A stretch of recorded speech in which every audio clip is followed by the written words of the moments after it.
이번 시간에는 가치 창출을 위한 기업 내부 준비 중에 제품과 가격, 그 중에 고객이 원하는 제품에 대해서 함께 생각하는 시간을 갖도록 하겠습니다. 강의의 김성철 교수입니다. 파트 4 고객 가치 전달을 살펴보도록 하겠습니다.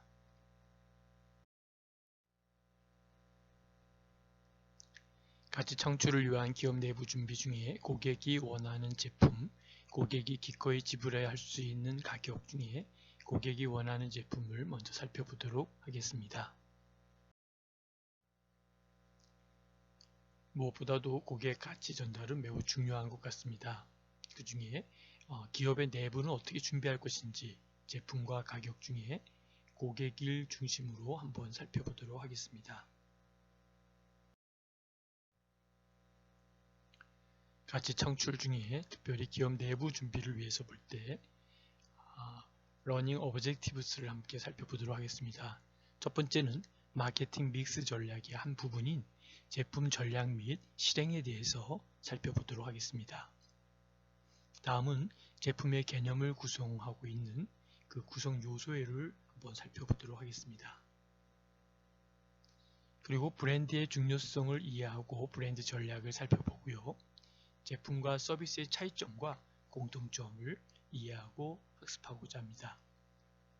다음은 가격의 중요성과 특성에 대해서 살펴보고 가격 구조를 이해하고 가격 정책에 대해서 학습을 하도록 하겠습니다. 마지막으로 기업이 가격과 상황 변화에 따라서 어떻게 가격에 대한 전략을 변경할 수 있는지에 대해서 함께 살펴보도록 하겠습니다.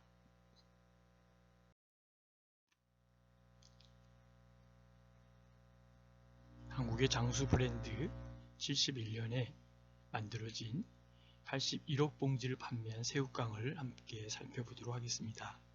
광고 카피 중에 여러분 기억나십니까? 손이 가요, 손이 가, 새우깡에 손이 가요. 이 광고 카피를 대한민국 사람들은 한 번쯤은 흥얼거리고 들었던 광고 중에 하나입니다. 여러분, 이 새우깡이 반세기 가까이 최고의 스낵으로 인기를 누리고 있습니다. 1919년도죠. 상반기 기준의 새우깡의 누적 판매량은 81억 봉이 넘게 됩니다. 여전히 연간 700억 원 정도의 매출을 올리며 스낵 시장을 리드하고 있습니다. 국내 최장수 스낵 브랜드 새우깡에 대해서 좀 더 살펴볼 필요가 있습니다. 스낵이 만들어지는 이 탄생 배경은 71년 당시 국내 최고 업체로 비스킷이나 캔디, 그 다음에 건빵 등을 주로 생산했습니다. 이 시기에 스낵에 대해 인식조차 없었고 농심은 질리지 않으면서도 부드럽고 또 싼 가격에 어린 아이부터 노인에 이르기까지 누구나 손쉽게 먹을 수 있는 제품이라면 성공 가능성이 있다라는 판단을 했습니다. 그래서 스낵이란 부담 없는 형식과 새우라는 친숙한 맛을 결합하는 시도에 시작을 하게 됐죠. 대표적 간식이었던 옥수수 뻥튀기나 또는 쌀 뻥튀기 같은 데서 착안한 원료를 고소하게 튀기면서 상품화가 가능할 것이라는 계산도 깔렸습니다. 농심연구원은 1년간 간편한 스낵 연구를 몰두했고 개발에 사용된 밀가루량은 4.5톤 트럭 80여 대 분에 달했다고 합니다. 1970년경에 초반에 경제 상황을 고려하면 어마어마한 양이었다고 볼 수 있죠.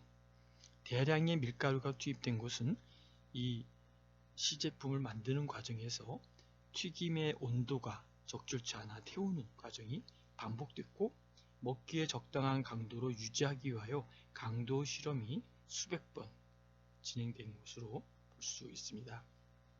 새우깡은 기름에 튀기는 유탕 제품이 아닌 열을 가한 소금에 나름대로 반죽을 올려놓고 굽는 과정에 공법을 적용을 했습니다.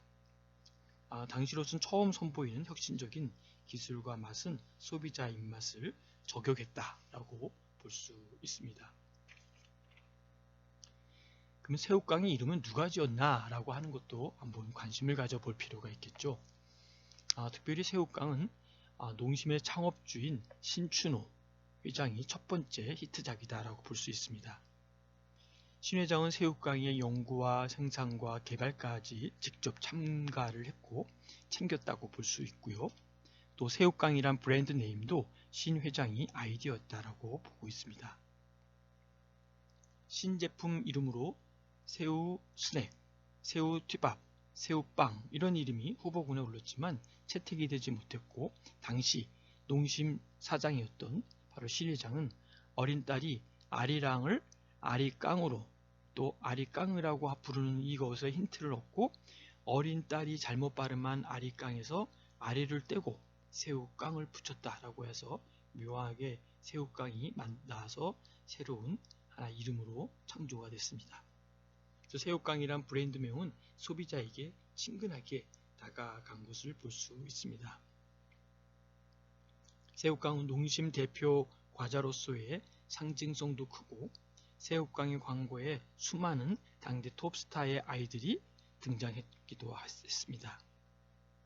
71년 출시된 그리고 제작한 새우깡 광고에 희극인 고 김희갑 씨가 출연을 한 것도 볼 수 있고요.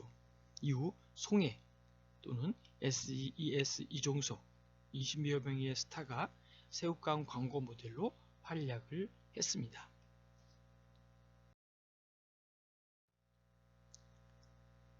국민 스낵 새우깡의 미래는 국민 간식으로 자리매김했고요. 새우깡은 이제 전 세계 70여 개국에 수출을 했죠. 특별히 글로벌 스낵으로 자리를 잡고 있는데요. 여러분 아시는 바대로 미국의 대표 오프라인 유통업체인 월드마트에 새우깡이 팔리고 있죠. 또 더 나아가서는 중국이죠. 세계 최대의 온라인 쇼핑몰인 타오바오몰에도 진입점을 해서 지금 판매를 하고 있습니다. 태어나 처음 만나 평생토록 즐긴다는 새우깡의 모토는 지금까지 이어지고 있습니다. 새우깡은 밀레니엄 세대와의 소통을 통해 전 세대 소비자를 아우르기 위한 노력도 이어가고 있습니다. 농심 관계자는 이렇게 얘기합니다. 새우깡 브랜드 가치의 핵심은 고객과 신뢰에 있다라고 이야기하면서 100년이 넘도록 사랑받는 스낵이 되는 비전을 갖고 있다라고 이야기했습니다. 고객이 원하는 제품 함께 살펴보도록 하겠습니다. 제품이라는 것은 어떤 것일까요? 이전 단계인 고객 가치 정립과 고객 가치 창출 단계에서 도출하고 분석한 고객의 잠재적 또는 미충족 가치를 실질적으로 구체화시킨 결과물이다 라고 보는 것이죠. 제품과 또는 서비스는 크게 세 단계로 나누어서 구분할 수 있는데요. 각 수준이 사실 부가적인 고객 가치를 창출한다라고 볼 수 있겠습니다. 그러면 제품의 가장 기본적인 수준은 핵심 편익이다 라고 볼 수 있는 것이죠. 그래서 이것은 고객이 제품을 소비함으로써 얻고자 하는 기본적인 필요나 욕구를 의미하고 있습니다. 기업은 제품을 개발할 때 무엇보다 고객이 근본적으로 추구하는 그 핵심 편익을 명확히 정의해야 합니다. 예를 들어 애플의 아이폰은 단순한 통신기기가 아니라 고객이 진정으로 원하는 가치들, 즉 융합적 커뮤니케이션 수단이다 라고 보는 것이죠. 다시 다음에는 두 번째 단계에 살펴볼 때 핵심 편익을 실제 제품으로 전환시키기 위하여 제품의 특징, 그리고 디자인, 그 다음에 패키징, 품질 수준, 또 브랜드명 이러한 개발이 필요하다라고 보는 것이죠. 예를 들어서 애플의 아이폰은 실제 제품인데 브랜드, 또 스타일링, 또 패키징, 기타 속성을 일관성 있게 결합시킴으로써 혁신적인 융합기기라는 핵심 편익을 실제로 전달한 것이다 라는 것이죠. 마지막으로 세 번째 단계는 제품의 확장된 개념이다 라는 것이죠. 그래서 핵심 편익과 실제 제품을 지원하기 위해 추가적 속성과 서비스와 편익을 제공하는 것을 말하고 있습니다. 예를 들어 애플의 아이폰은 고객들에게 기기 사용법이나 부품의 보장, 신속한 수선 서비스 등을 제공함으로써 고객을 유지하고 형성하는 부분을 볼 수 있습니다. 따라서 기업은 제품을 개발할 때 먼저 제품에 의해 충족시켜야 할 고객의 핵심 요구 파악을 통해 실제 제품을 설계하고 또 이를 확장시킬 방법을 강구해야 한다라고 보고 있습니다. 다음은 고객이 원하는 제품 중 제품의 분류를 살펴보도록 하겠습니다. 제품은 다양한 기준으로 분류를 하게 되죠. 그래서 우선 물질적 형태의 유무에 따라 유형 제품과 무형 제품으로 나누게 됩니다. 그리고 유형 제품은 다시 구매 목적에 의해서 조직 구매자가 사용하는 산업재와 개인의 소비를 위한 소비재로 나누어지는 것을 볼 수 있습니다. 다음은 소비재를 볼 때 소비재는 최종 소비자들이 자신들의 소비를 위해 구매하는 제품을 의미한다라고 보는 것이죠. 그래서 소비재는 소비자들의 구매 과정에서 구매 행동에 의해서 다시 편의품, 선매품, 전문품으로 구분을 하게 됩니다. 그럼 첫 번째 편의품은 뭘까요? 편의품은 소비자가 제품 구매를 위해서 많은 노력을 기울이지 않은 저렴한 가격의 제품이 일반적이다라고 보는 것이죠.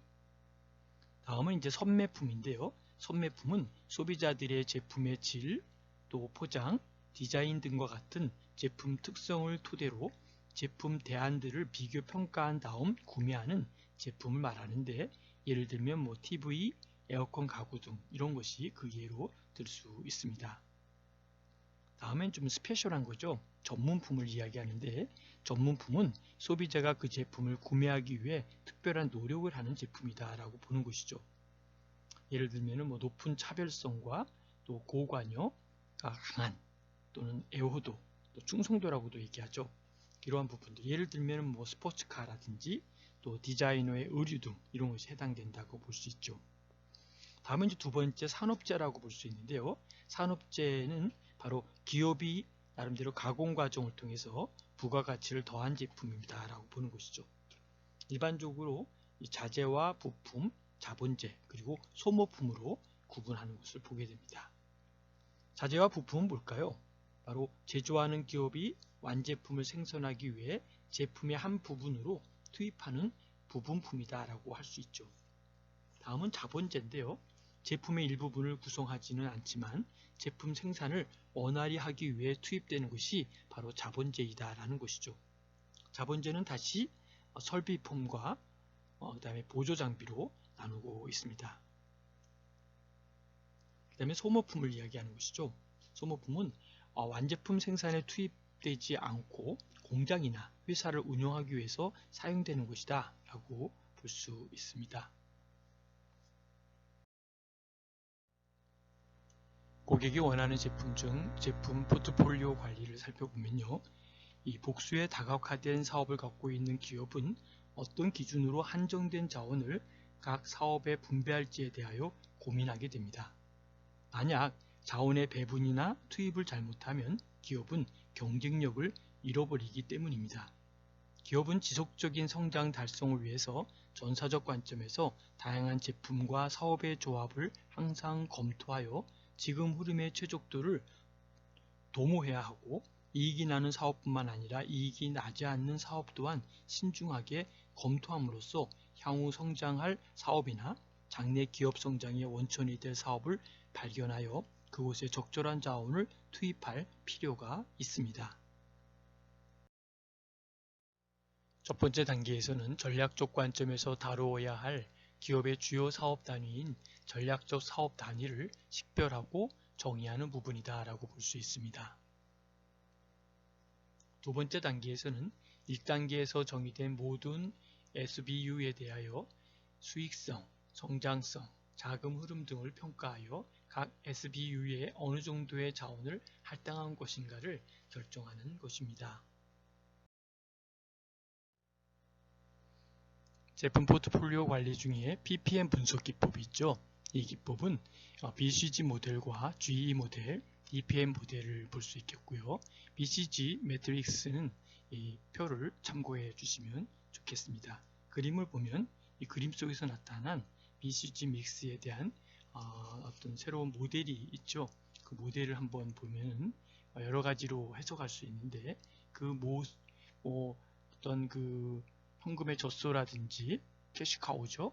그 다음에 나름대로 계획, 도구에 대한 부분, 그 다음에 이제 퀘션 마크, 그리고 나름대로 그 어떤 나름대로 고성장이면서 고점유인 사업인 인기 사업과 또 저성장이면서 고점유의 사업인 황금젖소와 또 고성장이나 저점유인 사업인 문자 퀘션 마크죠.